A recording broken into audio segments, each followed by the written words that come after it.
One of the biggest mistakes I see players make is they start to interact with the ball and speed too soon.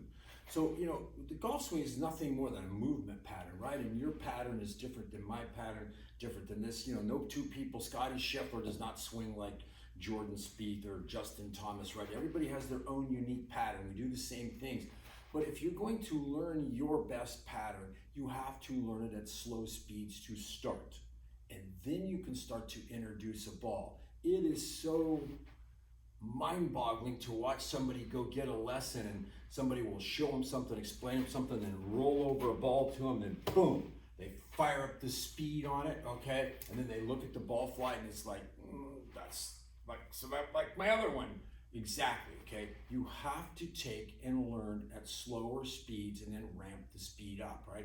What if we got rid of the ball? What if we got rid of the club, right? What if we just started drilling the rotation and the movement, right? Just body only, right? That makes sense, right? So I've got a lot of drills I use that are just body only drills. Then we can start to add in a club where we start to work on certain positions, like, by the time you get at this point in your swing, is your arm still connected, right? Have you set the hinge in your wrist? Where's your weight distribution, right? All these different checkpoints, right? You can go through position by position and check it, right? So if you slow it up, you'll learn fast, okay? So that's just kind of counterintuitive to how we're wired, right? We want everything quickly, right? Send me an email, microwave, right? We become hardwired to what? Quick, instant gratification, right? That's why everybody's trying to tip you to think you're going to get some instant gratification on your swing, and you're most likely not going to, okay? But however, if you take and you learn something and then you say, okay, I'm going to learn it at slow speeds. I'm going to get this pattern down at slow speeds, certain positions. Maybe you should start adding in feedback to that, right? What if you put a mirror in there, right? If you or your video camera, right? And you start checking these certain positions. Now what? Your brain can assimilate it, right? Let's not forget ourselves. It's 0.89 seconds here. It's 0.3 to impact, something like that, right? It's not something you can just think your way through, right? So learn at slow speeds, use drills, ramp up the speed, introduce the ball, okay?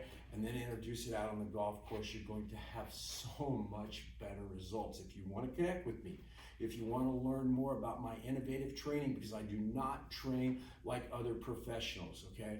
We take a different approach, which is we learn the way humans learn, right? I always say what? It's see it, feel it, fix it. Do you understand? Do you see it? Do you see the swing? Do you see the game? Do you see the strategy, right? Feel it. What is feel? Feel is this kinesthetic body awareness of where you are. You use feedback to get yourself in the position. I remember Tiger Woods back when he was doing all the winning right there. He said, wow, he posted something. He said, real and feel are not the same. Real and feel are not the same. What he felt like he was doing, and then when he watched it on high-speed video, was not really what was happening, okay?